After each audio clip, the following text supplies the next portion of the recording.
भगवते वासुदेवाय अध द्वितीयोऽध्यायः। व्यास उवाच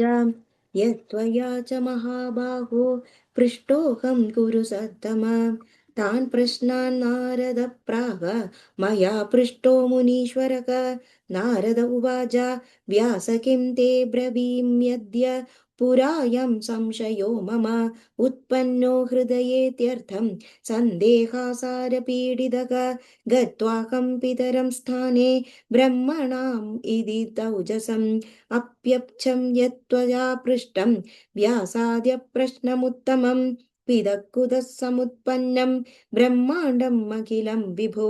भवत्कृतेन वा सम्यक् किं वा विष्णुकृतं त्विदं रुद्रकृतं वा विश्वात्मन् ब्रूहि सत्यं जगत्पते आराधनीयकः कामं सर्वोत्कृष्टश्च कः प्रभुः तत्सर्वं वद मे ब्रह्मन् सन्देहान् छिन्दि चानक निमग्नो ह्यस्मि संसारे दुःखरूपेन्द्रतोपमे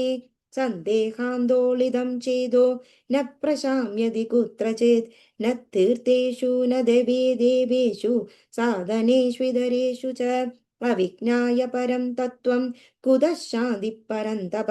विकीर्णं बहुधा चित्तं नैकत्र स्थिरतां व्रजेत् कं स्मरामि युगे कं वा कं व्रजाम्यक्षयामि कं स्तौमि कं नाभिजानामि देव सर्वेश्वरेश्वरम् तदो मां प्रत्युवाचेदं ब्रह्मालोकपितामहः मया सत्यवती सूनो कृते प्रश्ने सुदुस्तरे ब्रह्मोवाच किं ब्रवीमि सुदाद्याहं दुर्बोधं प्रश्नमुत्तमं त्वया शक्यं महाभाग विष्णोरभिषुनिश्चायात् रागी कोऽपि न जानाति संसारेऽस्मिन् महामदे विरक्तश्च विजानाति निरीहो योमविमत्सरः एकार्णवे पुरा जाते नष्टे स्थावरजङ्गमे भूतमात्रे समुत्पन्ने सञ्जज्ञे कमलादहं न पश्यं तरणिं सोमं न वृक्षानच्च पर्वतान् कर्णिकायां समाविष्टचिन्तामगरवं तदा कस्मदहं समुद्भूतः सलिलेऽस्मिन् महार्णवे को मे त्रादा प्रभुः कर्ता संहर्ता वा युगात्यवे न च दुर्विद्यते स्पष्टा यदाधारं जलं द्विदं पङ्कजं कदमुत्पन्नं प्रसिद्धं रूढियोगयोः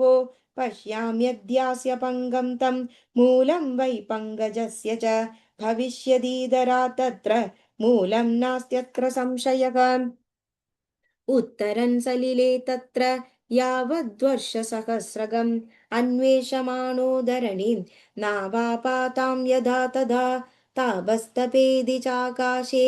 वागभूतः शरीरिणी तदो माया तपस्तप्तं पद्मे वर्षसहस्रगं सृजेदी पुनरुद्भूता वाणी तत्र श्रुता मया विमूढोऽहं तदा कर्ण्य कं सृजामि करोमि किम् तदा दैत्यावभिप्राप्तौ दारुणौ मधुकैडभौ ताभ्यां बिभीषिदत्स्त्वाहं युद्धाय मकरालये तदोऽहं नाळमालम्ब्य वारिमध्यमवातरं तदा तत्र मया दृष्टः पुरुषः परमाद्भुतः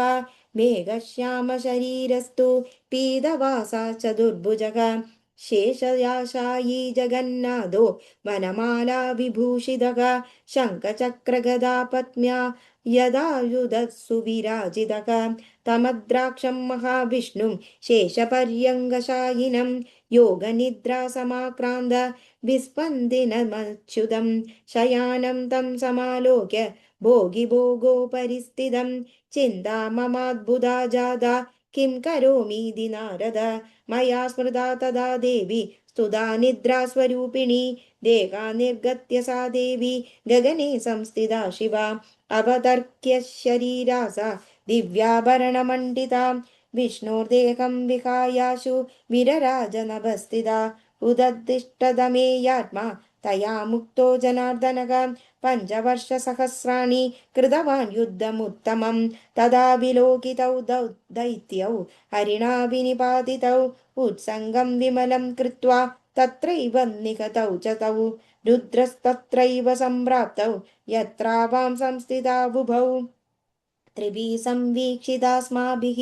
स्वस्ता देवी मनोहरा संस्तुता परमाशक्तिरुवाजास्मानवस्थितान् कृपावलोकनैः कृत्वा पावनैर्मुदिता नधा देव्युवाच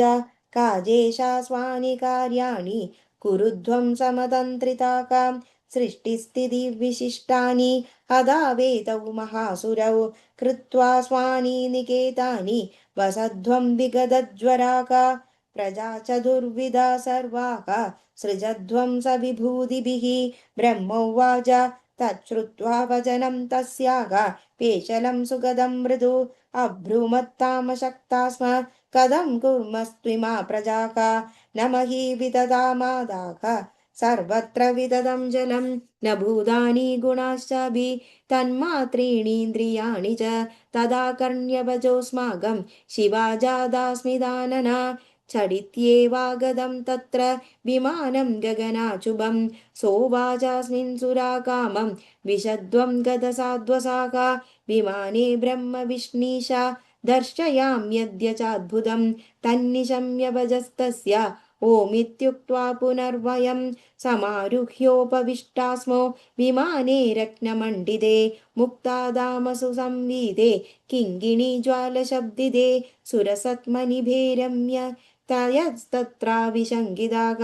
सोपविष्टांस्ततो दृष्ट्वा देव्यस्मान् विजितेन्द्रियान् स्वशक्त्या तद्विमानं वै नोदयामास चाम्बरे इति श्रीदेवी भागवते तृतीयस्कन्धे द्वितीयोऽध्यायः